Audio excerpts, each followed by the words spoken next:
I do tech stuff such as Ruby on Rails, development, network, and security.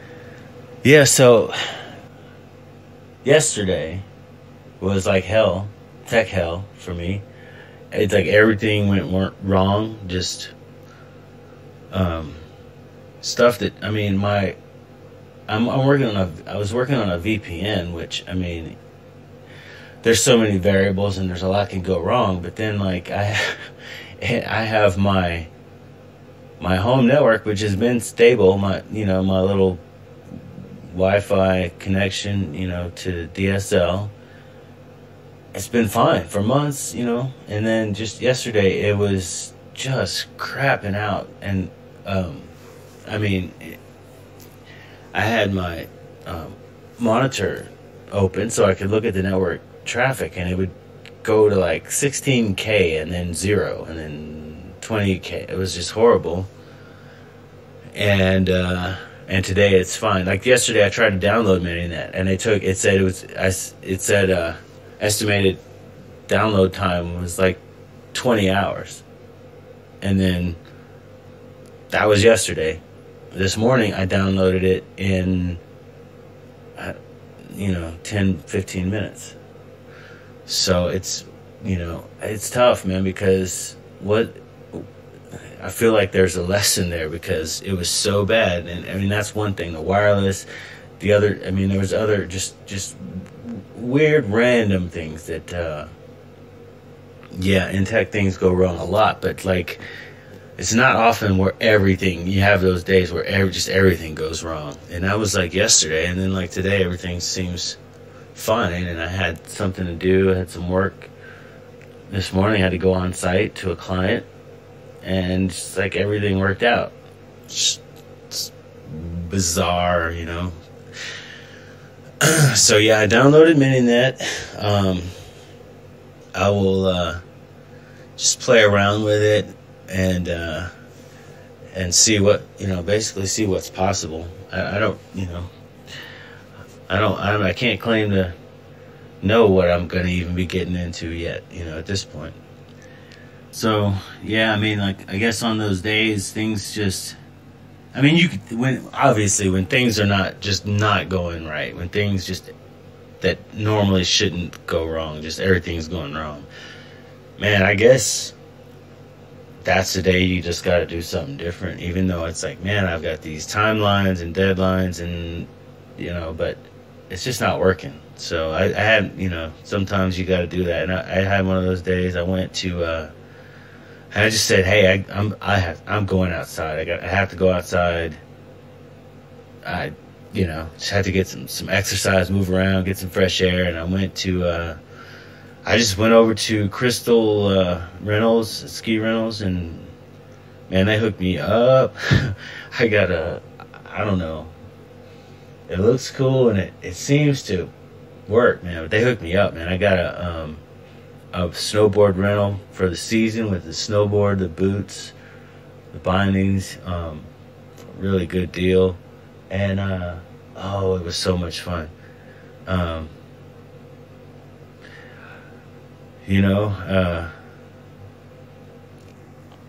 It was just what needed to happen.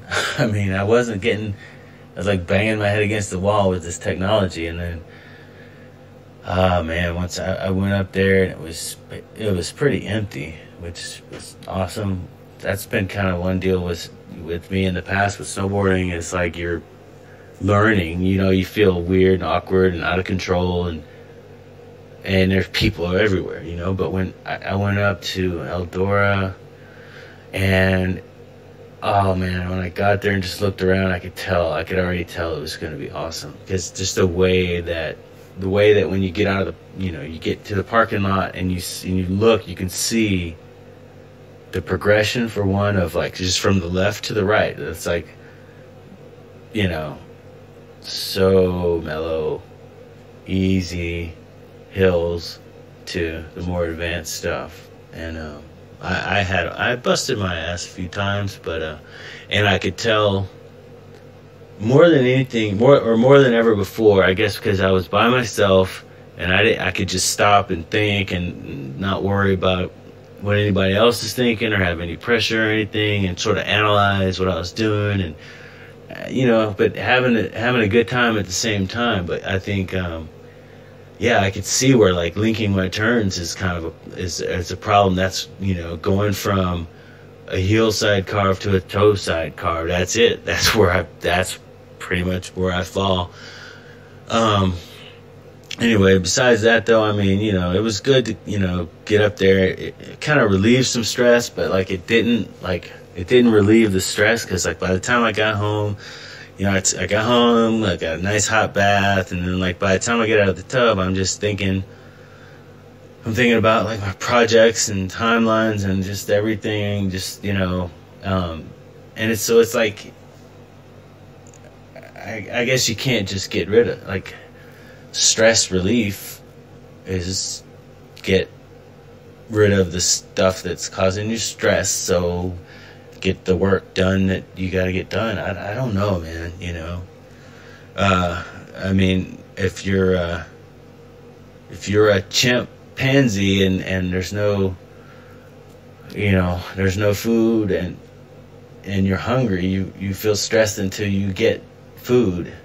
And I mean, we're not far off from them, so I guess it's tough though, because I mean, it's just not good to live in constant stress. But yeah, I'm still working on that one. But I mean, it's all good. I mean, I think again, stress and anxiety, it is there for a reason. Not that you should always live in stress, but like, I don't understand why someone who's like just living in hell and just everything sucks and they can't pay their bills and they fighting with people or in just stressful relationships all the time, and then they go and take a anti-anxiety medication. Like, why would you want to get rid of that stress? Because that stress is gonna need to be there. It's gonna need to try to tell you something. So don't make it go away with some pill, because that's just, not good.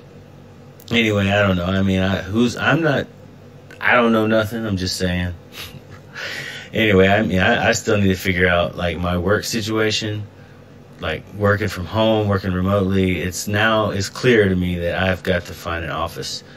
Working from home, it's like in the corporate, what I was doing before, it was you work from home on occasion, not every day. And that worked out okay. It was all right.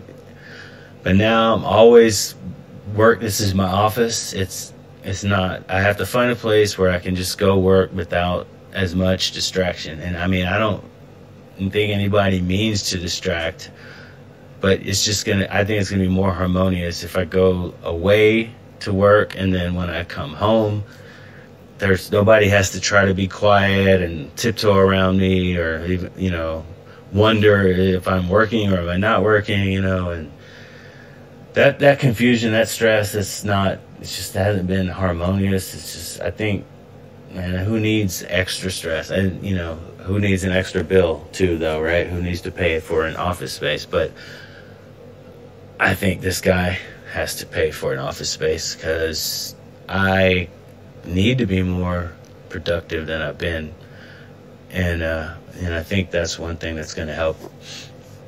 And another thing I was thinking about is documentation. Like, I'm doing a lot of things for the first time in a long time, or some things maybe the first time ever, or some things it just kind of just changed a little bit. But so even though I've been doing this for like 10 plus years, I still find myself struggling to figure out stuff more than I would like to be struggling to figure out stuff.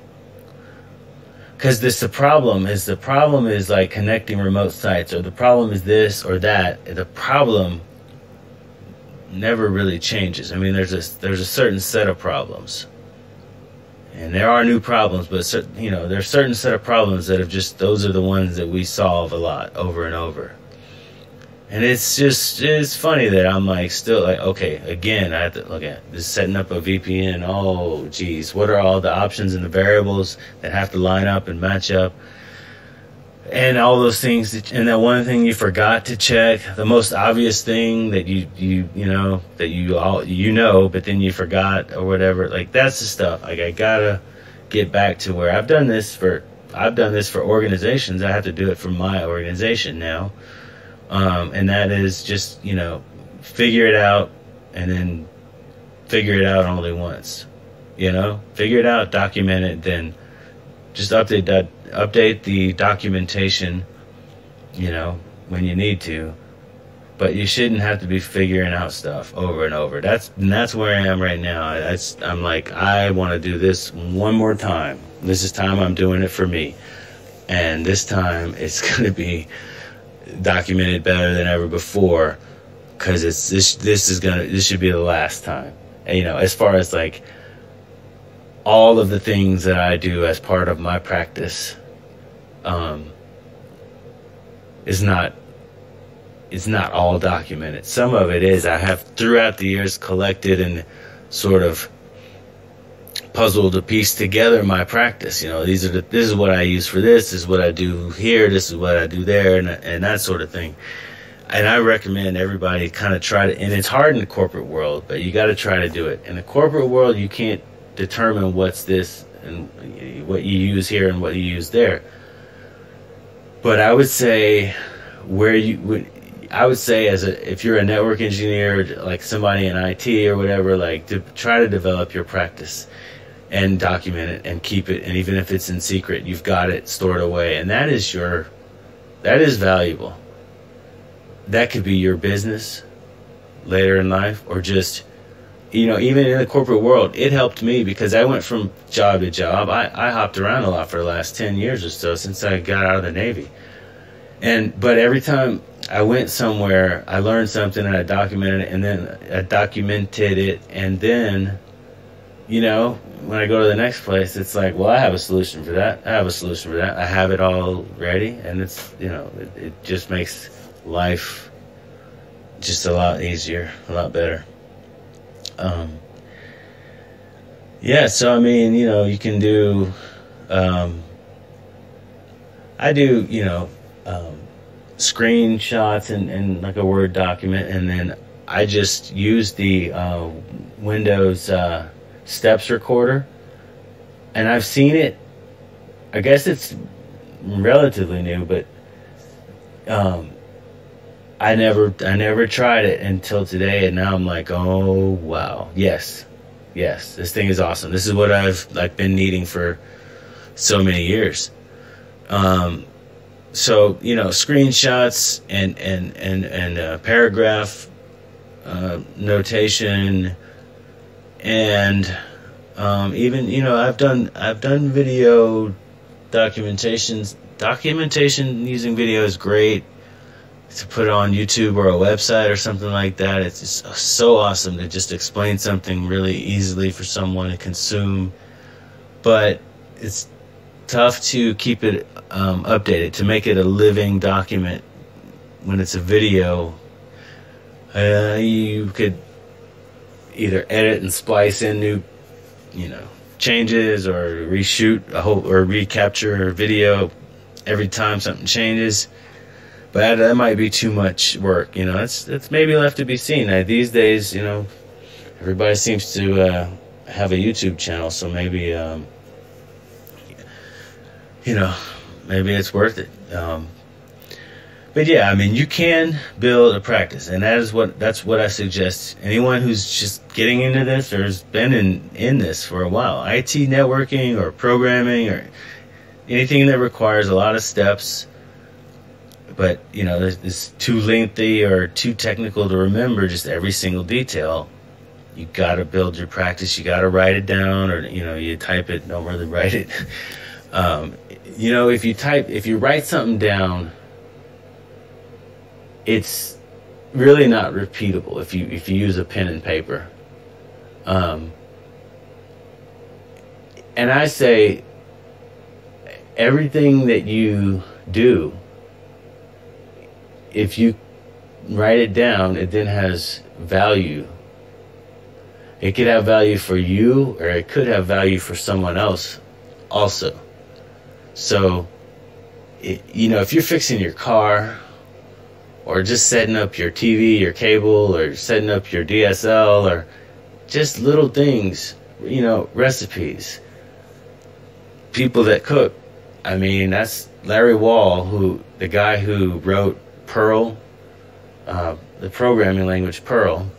He talks about it. He says it's just, you know, it's like recipes. Programming is just like cooking, like recipes. You know, you have a recipe for this and you have a recipe for that, and then with programming you can tell someone else the recipe. Like if you have a restaurant, you give someone the recipe and now they know how to do it. Well, with programming you give processes the recipe and the processes do it for you. But I mean, you know, like another way of saying it, there's a guy on the internet, Sean West, that I watched some of his YouTubes. It's pretty good. But you know, he's got this. He says this thing a lot. That it all begins with writing, or it all starts with writing. You know, and it's like you write it down, and whether it's documenting a process, you know, that like I said, can bring you value, because then every time you have to do that again, you now have saved time, and time has value. You know, but you want, for everything you do on a computer or a network or whatever, to basically be brainless. I mean, you know, write paragraphs, but also write templates and scripts, you know, or recipes, as Larry Wall would say. You know, you want to get super focused and concentrate, no distractions, and write out or script it out. You know, get to that place where you're really in the zone, where you want to be, where you wish to be when you're actually sitting in front of the device or on the command line or whatever. But get to that place when you're not, okay?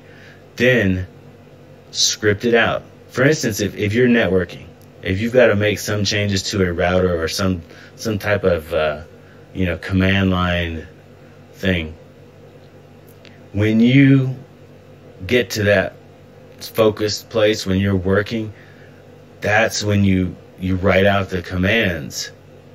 Then when you actually go to do it, you know that if you fuck up, you're gonna actually break something in the network or screw up a server or whatever, right? So you already, whether you are good under stress or not, you've got that extra stress. So why not have something already laid out, that you laid out back when you were clear, when you didn't have stress, when you were focused and it was quiet, you know? Then when you go to actually do the task, whatever the task may be, you could be shit-faced and, you know, still get it done and have fun doing it because it's not stressful. And you know what, man, that's how I do, and that's how I, you know, it's hard. I'm trying to do a million different things and build a business as well as do the engineering work. So I think that's been neglected, you know, the documentation. So I think that's the thing that's going to get me back in the zone and get me through this and get results and give value and deliver value, you know, 100% like I do for my customers. So I mean, I think you want anyone off the street to be able to just follow your directions and get the job done. If you can write that kind of direction or that kind of documentation, instructions, recipe, whatever you want to call it, if you can do that, and think of it, you might be doing it right now for somebody else. But if you can do that, I say start doing that now. Start doing it for yourself. Even if you are working for somebody else, if you start doing it now, you'll have your practice. You won't just have a job, you'll have a practice. That practice is portable. It is portable.